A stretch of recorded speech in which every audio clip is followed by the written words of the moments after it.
it sounds to me like this man is backpedaling, realizing he has doxed someone and that someone is suffering at the hands of his flying monkeys.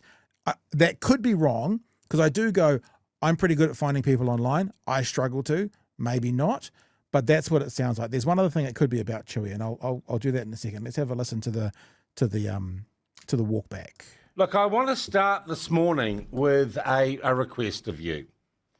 As you know, issues around the BSA and the platform have become quite the news. And in fact, telling you, I've had a message from, it's gone international, I've had a message from Sky News in Australia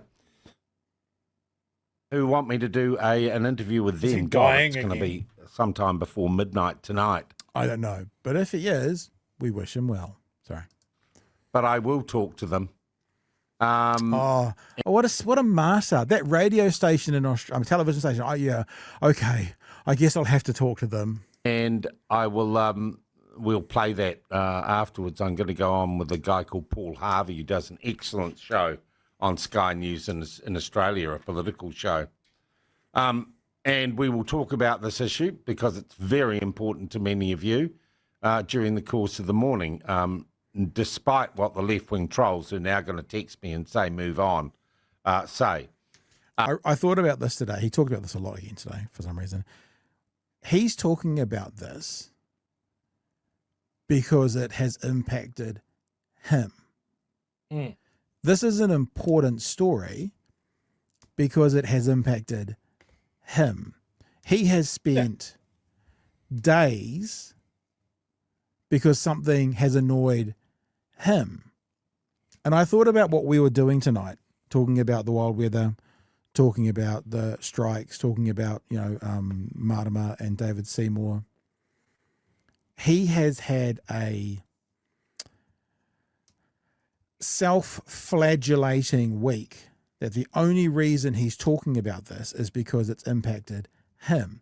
And every time he says it's about the platform and it's about you and it's about everybody on the internet. No, it's about him. And that's the only reason this is being talked about. But still, we'll get to what he says about the original complainant. And some amazing revelations overnight. But I do want to make a serious plea and request of you. Now, serious plea, Chewie, implies shit's been going down, stuff's been happening, and you guys got to stop.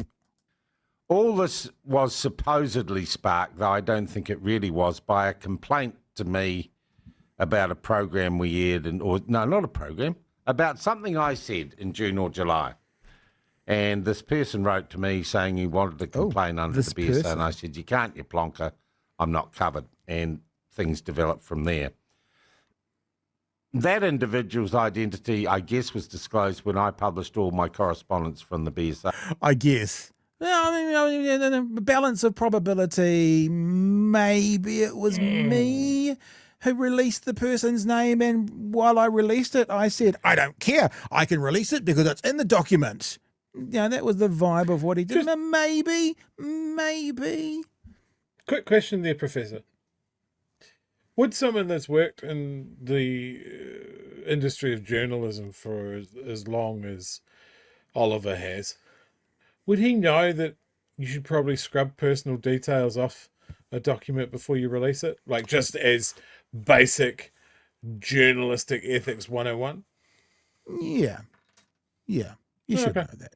You should know. Kind of like what we did when someone complained to us. That kind of, we're not journalists, but that kind of journalistic ethic. Those ethics in broadcasting.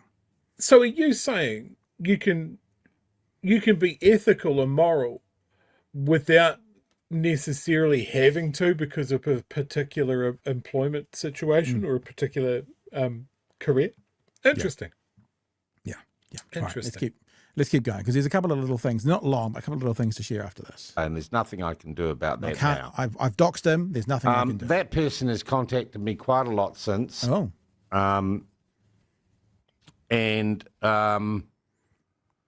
Just listen to the measured way he's speaking. I'm not going to play it for you, but if you went back to when he first spoke about this person, listen to the measured, the words he is picking carefully. I don't really want to comment. I'm not going to repeat the I don't want to correspondence, comment. But it would appear to me that person has had a few things going on in their life which are causing some strain. And a number of people obviously have contacted or made comment about him during the last week or so. Have contacted. I'd ask that we don't.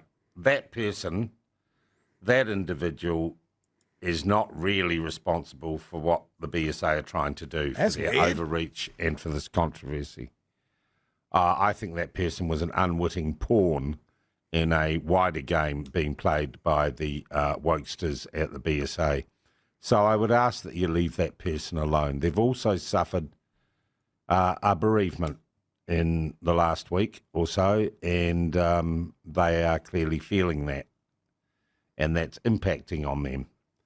So I do ask that we stick to the issue on this, and we don't play the person, and we don't do what, of course, it would appear to me the people at the BSA want to do. We don't launch our witch hunt against him. No point me taking down the stuff I've posted. It's already out there in the world. Well, there actually is, because it's out there in the world, mostly on your site.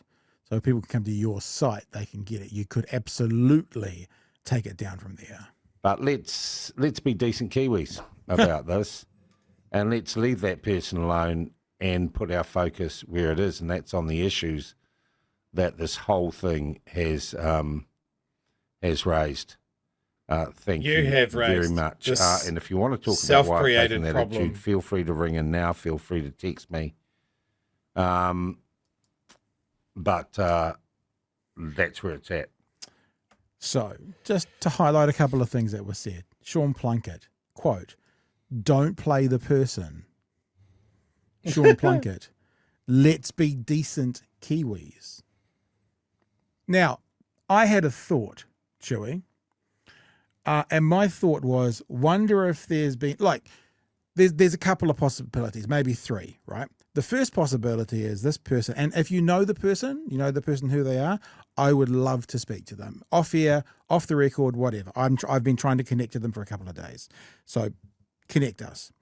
The first one is the person is being inundated, to use Sean's word about us, one person, but has been actually inundated with what I imagine is the most vulgar, filthiest, most violent rhetoric aimed at them. That's option one.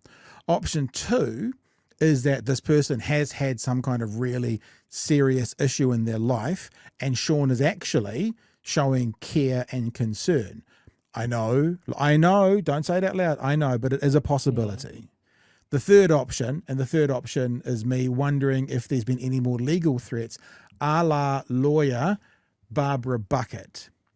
Now, if you don't know this was just a few weeks ago, right? I'm not going to play you the audio, although this is, you can watch this if you want. Sean Plunket, a couple of weeks ago, put out a statement from Sean Plunket. He is making an apology in response to a statement of claim served on me 28th of July 2025 regarding comments that he made on the platform in June about the lawyer Barbara Bucket. I won't repeat those comments, but I want to be absolutely clear.